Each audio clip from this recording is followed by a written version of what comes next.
Now we face off against Agatio and Karst. In a sense, you could say they're the successors to Subtitle and Murdani. They're definitely strong enough to be worthy of the title. Agatio has quite a range of offensive capabilities that will hit you hard if you're not careful. He also has a few ways to stun you, so you should watch out for that. At first glance, you would assume that Karst is the more supportive of the two, considering that she can heal, and she has a few more abilities that aren't directly related to doing damage to you.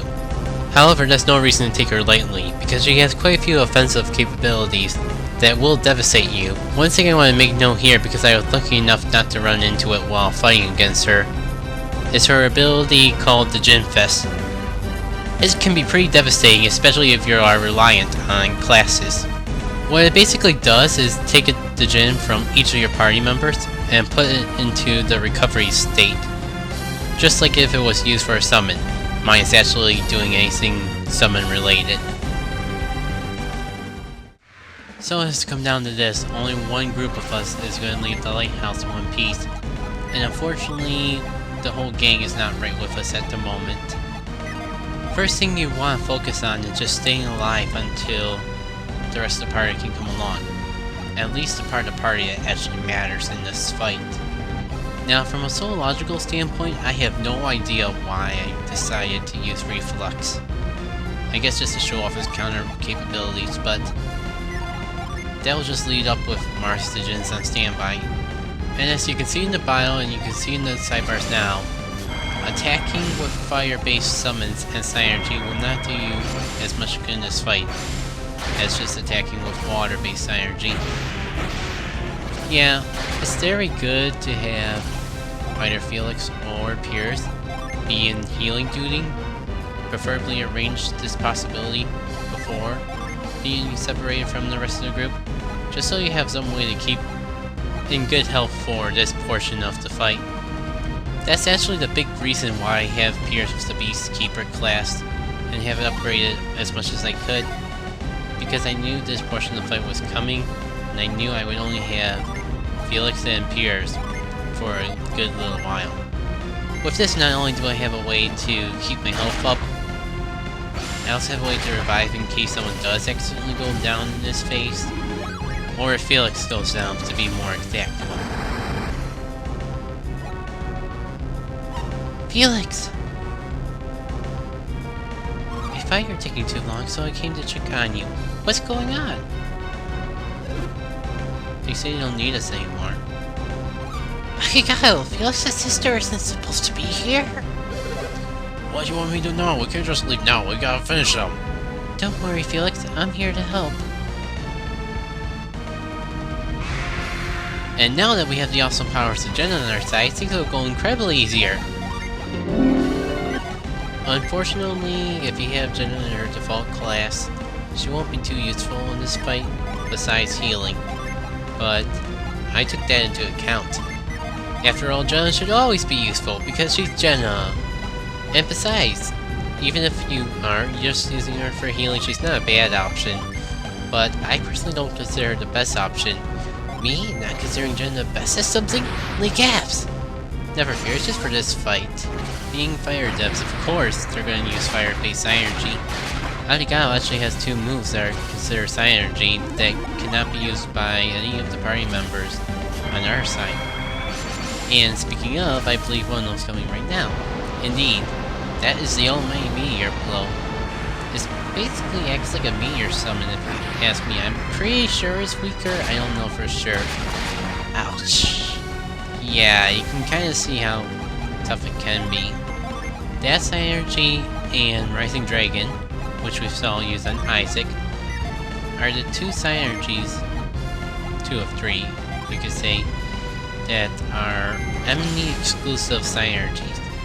Everything else that we've seen that was exclusive to the enemies that we fought were actually considered monster skills. And speaking of Rising Dragon, here it comes! Certainly not stuff to mess with. Jenna! I had a feeling something was wrong, so I rushed up here. Looks like the nick of time, too. Thank you, Shibuya. I'm not looking forward to fighting, but I'm glad you're here. Another one? Agatio, we're rapidly being outnumbered! It's too late to flee now. We have to keep fighting. I think the others are safe. Now we gotta take care of these two rats. Attack! So, as you can see, it's not too bad. We're not by ourselves for too long. Jenna and Shibuya come by pretty quickly. But if you're not prepared to fight with only Felix and Pierce, it is something that can catch you off guard and put you at a bit of a disadvantage. As you are now seeing, and I showed before, I have Jenna set up with the Defender class, or some higher version of it. Between Felix, when he actually had those defense and resist boosting abilities, Shibuya's abilities to resist, and Jenna's abilities to boost the defense. This is how I'm covering myself all around. And it's a good thing Shibuya's back, because guess who went down? And guess who else is stunned? Perfectly enough, Jenna can remove Felix's stunning, and Shibuya can revive, well, yeah, she can revive Pierce. As you saw, that stun muscle is nothing to mess with. And neither is that Death Siege. I got pretty lucky in this fight, but that move does have the ability to take out a foe instantly. Speaking of foe and making them, Jenna! You will pay for your ignorant action, you fool! But while we're bringing Jenna back to life, because why would we not bring Jenna back to life ASAP? Just gotta heal the whole party, and I did not revive Jenna. How dare me! Well, I guess it's important to heal up the rest of the party first of all, to make sure that we don't have any more KOs and annoying stuff. I guess now's a good time to bring up, it's always a good idea to have more than one dedicated healer, just in case one of your dedicated healers go down, so you can keep healing and not be backfired because your third party member has been defeated. Yay! And now we're reviving Jenna. One turn too late. Whatever. In case you couldn't tell, I am focusing on taking down Karst first. I would highly recommend taking out one of them first. They're nowhere near as threatening when it's just one versus the rest of the party. Also worth noting, since he's doing it again, this cage ability. You might be wondering what that is. How it works is, if he attacks before your party member can attack that turn, the party member will be paralyzed for the turn. However, if you're faster than him, then the move is pretty much useless. As you'll see for the rest of the fight, Cage never actually takes effect. So I actually had to look up what it did, because I had no idea what it was doing for sure. As I was saying before, I do recommend focusing on one of them, just because it's a lot easier taking them one-on-one. And personally, I find Karst the bigger threat.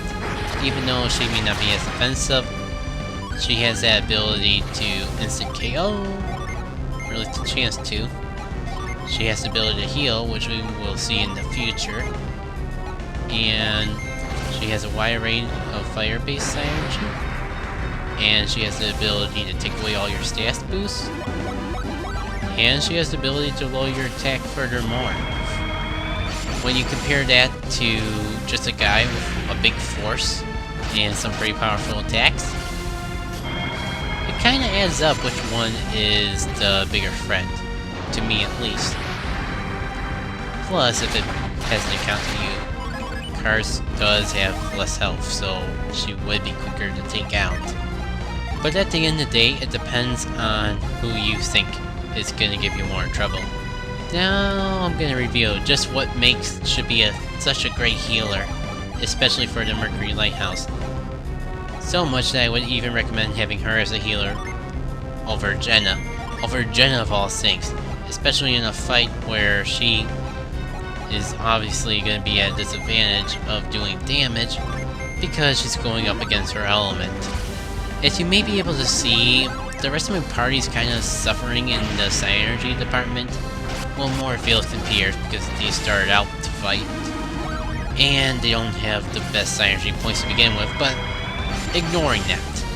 If you remember from the Mercury and Venus lighthouses of the first game, you might remember that Isaac regained his synergy points when they were in the Venus Lighthouse, Mia regained her Psynergy points when they were in the Mercury Lighthouse. This remains true for the Jupiter Lighthouse as well. Because Jabia is the Jupiter adept of the party, she will recover Psynergy points every turn, therefore making it pretty hard to use up her Psynergy. Which makes it great when you have the White Mage class on her. You can just resist and heal all you want and never have to worry about running out of Psynergy. On top of the fact that Jabia has a lot of Psynergy points to begin with, and isn't really an offensive character anyways. Now, you may think that Rolling Flame would also be one of those Psynergies, but I think it's actually considered a monster skill. You can't really tell the difference in the main game, but from what I hear, if you were to hack the game so you have all the moves and monster skills, you would be able to see that the wording would be different. And on top of that, I'm pretty sure monster skills don't use up Psynergy points, while Psynergy actually does. So that's why it's actually a significant note that Agatio actually has 2 Psynergies that are exclusive to him. I just realized Jabia's pretty hurting. We're gonna get someone on healing the healer, right? That's why I'm going back, right? Okay, might as well use a potion. I said I might as well use a potion, I mean, I'm not going to be using those items much longer, so if there's a good use for them, I might as well use them. So, what are you doing? Are you really going to do that? You're really going to use coal? I mean, I guess it could be useful if you want to make sure that you outspeed Agatio so that cage ability doesn't ever take place. But you're gonna just have more Djinns. More Djinns that'll probably only be useful to get rid of through summoning. And these guys resist fire, they're kind of Mars adepts. Trust me, but you can kind of see what I'm doing with these summons, just using the Djinns that are kind of useful to me, and then just summoning what I got. There's Break, the ability that will take away all of our stats boosts in effect. Thankfully that happened before doing the speed boost. And I told you you should use that potions past me. Okay, this next turn is kind of interesting that I decided to do it this way, but it makes sense. I mean, I don't have the ability to revive, so I'm forced to revive with my Djinn. Yeah, that is what I do. Oh yeah, and Jenna heals herself with Fly. Pretty clever if I say so myself, though it would have been nice to be able to remember which Djinns have the likelihood of reviving the best. Because I know not all Djinns have a perfect reviving rate. But it worked out to my advantage, as I take another giant fireball to the face. And Jenna actually takes a giant flame of awesome. Then again, it's Jenna. She invented the giant flame of awesome. Of course she'd be able to take it. And right around here, things get a little repetitive, so I just cut away a little bit. No need to worry, you're not missing much. On the bright side, I finally got that samurai class. You know what that means, guys? That means I can use resist and protect as much as I want, despite it not being called resist and protect. Shut up, it's the same exact thing. And I don't exactly need to heal, it might be a good idea to heal, just to be on the safe side though. You can also see that I'm using Aurora and Ether whenever my Psynergy points get low. Kinda self-explanatory, but I figured I would point it out because that's why those Djinns are so important. And there is Heat Kiss in effect, that's why I left this portion of the fight in. If it's really bugging you much, I suppose you can always counteract the attack lowering with the Djinn that actually raises your attack. Or is that from Golden Sun and not Lost Age? Nevertheless, we have High Impact, which is a Psynergy that does the same thing. And after getting Felix's Psynergy back up, which will, because you can never be too careful with healing. Never ever. You may be wasteful with your healing, but you can never be too careful. And speaking of being careful with healing, looks like Karst says the same idea because she just used Aurora. Healing Aurora to be exact. She can do that, And like all healing that enemies do, it can be annoying! Several more turns of exchanging blows in relation to fire abilities later. We kinda get close to the end of Karst, if I recall. We got Flora Summon ready to go, so might as well use that. And Haze, because heck, I haven't showed that off in a long time, so I might as well make use of Haze. Because I like using Haze, although I never really find a good use for it. I guess because you can never really truly protect the foe, and there goes Karst. Now we just gotta finish up on Agatio. And it should be quite a bit of a cakewalk from here, because he can't heal. His cage is useless, not just because he used it on Shibuya who was in the way. He should be running out of energy to use his most devastating skills. I don't think he's out of it yet, but he's gotta be getting close. And he just has none of the annoying nor threatening things that Karst had. The extra bulk and health may make this drag on a bit, but there's always the power of editing for that sort of thing, if things get too repetitive. Speaking of repetitivity, definitely resist, maybe even some healing, and I forget why Piers is defending. Oh yeah, I think I actually had so little idea of what to do with Piers, I just had him defend. Yeah, we're definitely at that phase of the fight where you're just running low on energy because you have been fighting all along. Yet you're not really worried about the foe. I'm actually starting to attack directly, which might give a good excuse to actually use high impact because I never quite got when your energy was based off your attack and when it was based off your elemental power. So I never really bothered raising my attack because I was pretty sure most of the energy I was using wasn't affected by the stats. Like I said before, Dark Dawn made me actually consider using direct attacks as an option. Oh yeah, I can't believe I've gone this entire fight without mentioning it, but you actually don't even have to win this technically. I always try to win it for the pride, the sake of pride, but the story will actually continue on if you lose it. And there's a pretty interesting scene just for losing it. I think it's the only time it happens in the entire game, which is kind of funny because I've seen other RPGs that done the whole optional win and done it well. You will get a really good item if you actually beat them though, so that gives you another reason to actually try with this fight. It's not like a lot of those types of fights where you're supposed to lose. You actually have a good chance of winning if you're prepared. Nevertheless, when I get up to this point in the game on my other file, I'll try and remember to record what it's like if you actually lose this fight. When I first played this game, I actually lost, and that's how I found out about what happens if you lose. This actually was a hard fight for me back in the day, so it feels really ironic that I'm actually doing so well in it now. Not even really have to worry about dying. Then again, there is the whole wisdom with experience sort of thing. And Petra right there just demonstrated why we pretty much have this in the bag at this point. We could pretty much stop him from attacking every other turn if we truly want it. So he really stands no chance. Which is why after his attack, I am gonna cut. You know, I think a big reason why this fight wasn't that bad was because Karst never actually did the Djinn Fest. I'm pretty sure that screwed me up when I was younger. I should chalk it up to the LP blessing, but I really would love to show it off in the battle considering that it was so important to the fight. It gives us our first taste of the fact that our Djinns are not completely invincible.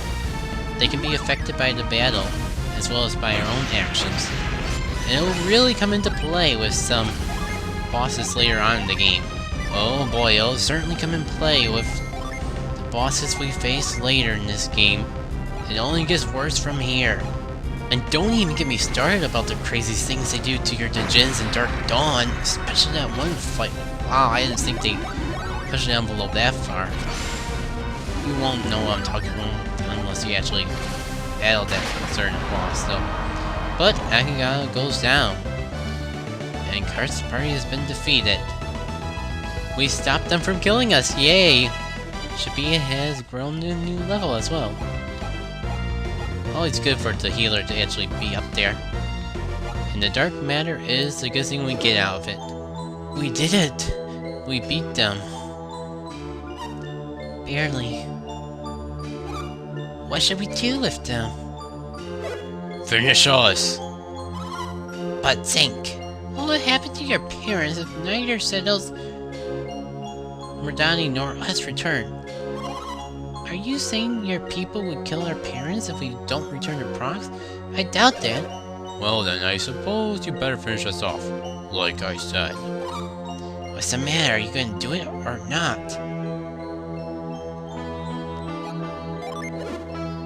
You made the right choice, Felix. Alex, how did you get here? If they're not bluffing, you kill them, All your efforts will have been in naught. Do you understand, Felix? If that happens, Isaac will suffer the same fate you do. So, you're just gonna heal them, undoing all the effort we put into beating them? Why? Are you gonna make us fight them again? I suppose they can barely even stand. you're not going to finish them, You'll just be leaving them here, won't you? you're not going to help us defeat the brats! You better not be expecting a thank you for this, Alex. Of course not, Karst. I would never ask for your gratitude. What's keeping Felix and the others? We should go before I arise. Don't worry about us, we'll just take the elevator. Now that the lighthouse has been lit, it should be fully operational again.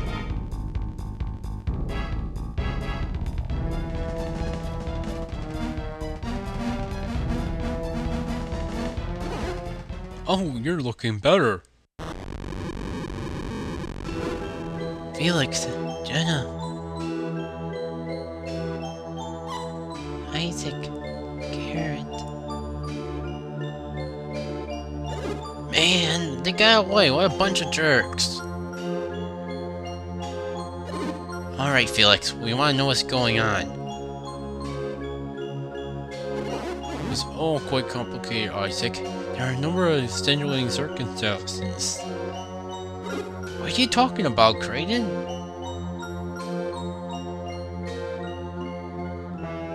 Look, neither of us are in the shape for another fight right now. What do you mean, Ivan?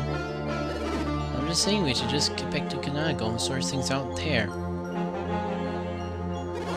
Alright, sounds like a plan, Ivan. I fully agree.